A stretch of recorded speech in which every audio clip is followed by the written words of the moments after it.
The America's Cup brought people from around the world and across Bermuda to work together for a very finite and intense period. In this process, many new friendships and bonds were formed, most of which will surely last a lifetime.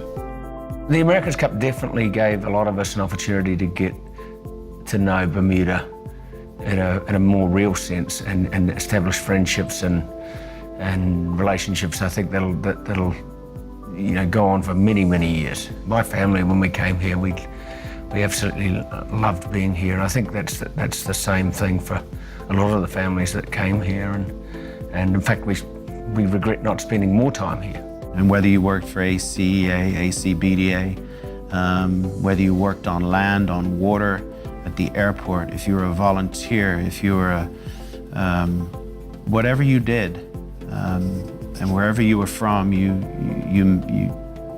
met somebody from overseas that you've built a friendship up for a long time, and not just people that were from overseas, but locals, people that I would have never met. And further to that, I now know one of those people that say Dockyard is really not that far. I wouldn't say so. No. No, it was one of the nicest things about the America's Cup is you meet, well, I met people that, I mean, I've lived in Bermuda 4.5 years. I'd never met Maquel until this came along, and various other people from the Marine and Port Service that, you know, it was fun as well as being a lot of hard work. I think we hit it right off, right away. You know? And you know, end of a long day from, you know, starting at 7:30 a.m. going through to 11 at night at times, and you're spending a lot of time together. And if you can't have some fun along the way, you're probably going to kill each other before it's done. But at the end of the day, you can have a nice cold beer and just enjoy it, and recognise that you're part of something pretty exceptional for Bermuda, and yeah, just having some fun, and meeting some of the pilots of the ferries. They're pretty exceptional salty dogs. They're salty old dogs, but you know, the interaction was hilarious between, you know, myself and Shane, the South African, who the language barrier between a thick Somerset brogue and a South African boy was pretty spectacular at times, but you know, they had fun and they enjoyed, I think, that interaction as much as we did. So it was a really nice side of America's Cup, getting to meet all these people. Everybody knows that I took a liking and have taken a liking to Ashley, and we've done a lot of talking about developing our brand, not just in Bermuda, but overseas. It's a good story. It's a happy story. It puts a smile on your face to see a young person so knowledgeable and so hungry to get ahead, to be successful, but also always remembering Bermuda, always. And that somebody at such a young age, even myself as a 40-something-year-old, can look at this young lady as motivation to go back to your roots of why you're in the service industry. You put a smile on your face to put other people's smiles on other people's faces. She has a brand that can go worldwide. When it came time to deliver the actual event, a wide array of agencies, both local and international, needed to work together on a scale never seen in Bermuda before.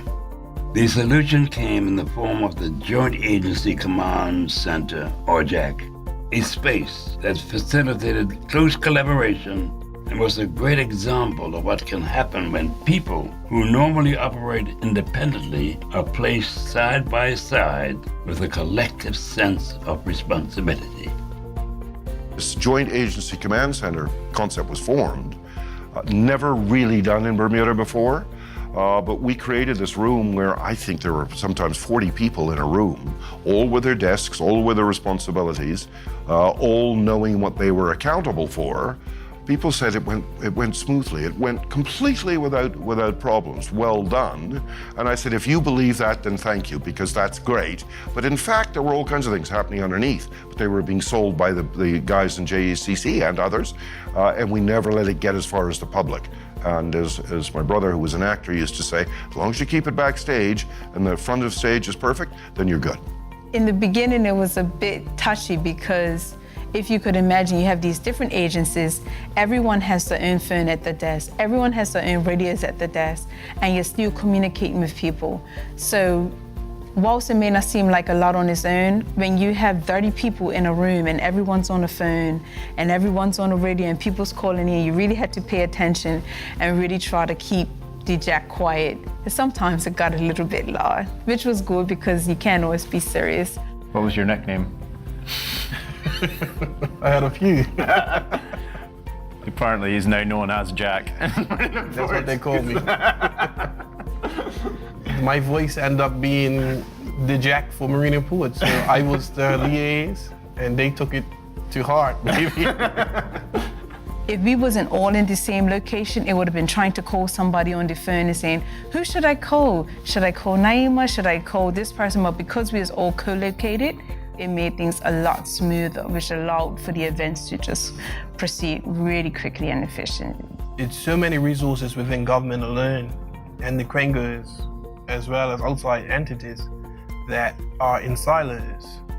But that room, you got an appreciation for everybody in their own discipline and how serious they took it and the resources that they had. You know, Redco would stand up and say, well, I have access to Y and Z. Marine and Port would stand up and say, I have access to that. How long before we can have it?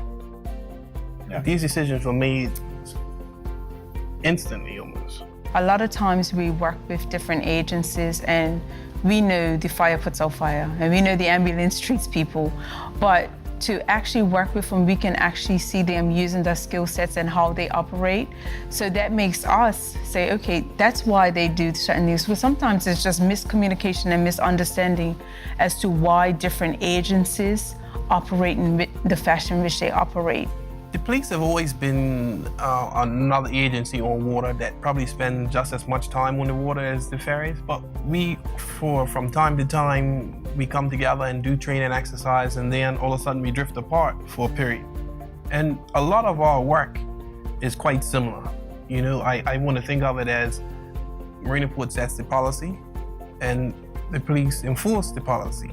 But this was an opportunity for us to really appreciate their work, what they're doing, what the objectives are, as well as them to see us in our domain and what we're doing and why we approach certain things in certain ways. It was really great because we forged new relationships. You know, just a quick example, Josh, who is from the St. John's Ambulance, never met him before in my life. We became really good friends, and on a work level, I understand what St. John's Ambulance are capable of doing now. They're very experienced and very trained. So when events are coming up in the future, let's say a concert is happening, I can pick up the phone and say, hey Josh, are you guys gonna be there? Can I stop in and just have a quick chat?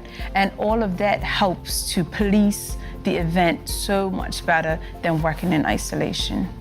And at the end of America's Cup, we all were looking at each other like a bit discombobulated because we was like, what we're gonna do now? We had formed a family. We had really formed a family of friends, of colleagues, and we had a whole new respect for people that me personally, I have worked with for years, but the level of respect I gained over those 6 weeks, it was monumental and definitely a key point in my policing career.